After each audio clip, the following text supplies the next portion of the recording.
Sveiki, mano vardas Laura Burauskienė. Aš esu Lietuvos-Švedijos draugijos Vilniuje pirmininkė ir Švedijos ambasados darbuotoja. Mano amžinatilsį tėveliui labai patiko ši valstybė, jos tvarka ir aš taip pat kažkaip nugravitavau link Švedijos.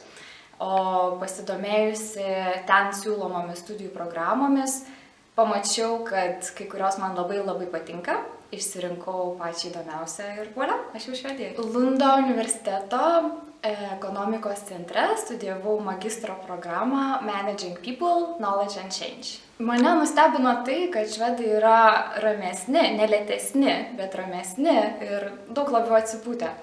Ir bent universitete vieni kitus labai palaiko. Jeigu atlieki kažkokią prezentaciją, tai dažniausiai išgirsi, buvo labai gerai, super.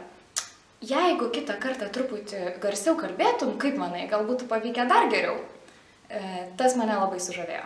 Manau tai, kad dar artimiau susipažinau su šios šalies kultūra ir žmonių mentalitetu. Dabar iš tikrųjų žinau, kad švediška darbo kultūra, švediškas verslo modelis man yra priimtiniausias. Ar jums žinoma, kad Švedijoje bakalauro programą galima baigti per 3 metų, o magistro per 1? Tai yra požiūris į studentą.